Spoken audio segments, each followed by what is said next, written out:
ใส่ซ่านมากันเดินไปเพื่อนนั่นเพื่อนนี่เจ้าค่ะจะมาหาไม่รู้ผู้สูงอายุไปสงหน้าพระพุทธรูปมาสงพระสงฆ์ผู้สูงอายุตามลำดับเด้อผู้ใดอายุหลายก็มูกันสิว่าถอดสิเสียเลยผู้อายุหลายงานก่อนมูนั่งอยู่แม่เตยนั่งไหนก็ไม่สงสัยงานเป็นต่อแถวผู้ว่าท่านเข่าไปได้แล้วเฝ้าเข่าให้ผู้เข่าไปก่อนหลังจากนี้นะครับก่อนบ่ายเด้อ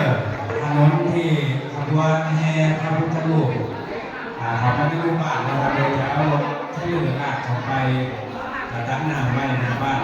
ไว้หน้าบ้านเพราะในข้างบ้านไหนน้ำอึดแก่ก็ต้องหาให้มันได้หรือน้ำของน้ำท่าเรือหรอกครับชนะให้คุณไม่เย็นเด้อมันอึดน้ำแค่กระเดียบน้ำที่เก่าแหละนะครับพี่น้องที่การก็อึดเข่ากระเดียที่เข่าที่เก่า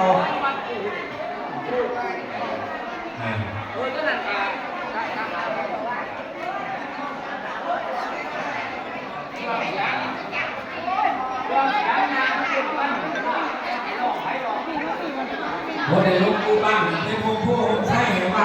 โอเคเขาเป็นศาสนาให้พี่น้องมาร่วมสร้างถ้ำในทำบุญในบึงในเย่ดูดีนี่ให้คน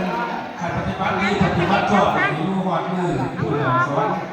อันนี้วันนี้ป้าเป็นคนซีเรียสเนี่ยเลยผู้ปฏิบัติเขาไว้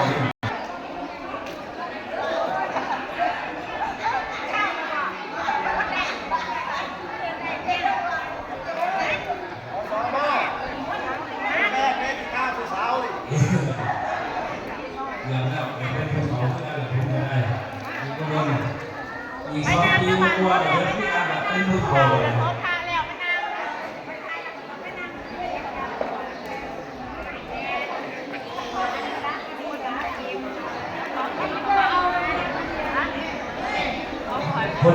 นี่คือประเพณีอีสานบ้านเฮาครับผมหลังจากที่เอาพระลงน้ำพระแล้วก็สงน้ำพระแล้วก็เนื่องโดยการสงน้ำผู้สูงอายุครับผมที่เป็นประเพณีที่นับถือกันมาตั้งเนิ่นนานแต่บรรพบุรุษสืบทอดกันมาต่อเนื่องมาตลอดครับผม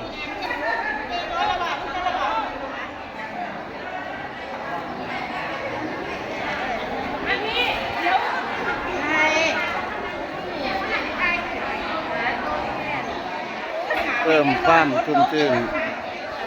ร่มเย็นให้หมู่บ้านให้พระให้สงฆ์ให้ญาติพี่น้องทุกคนครับผม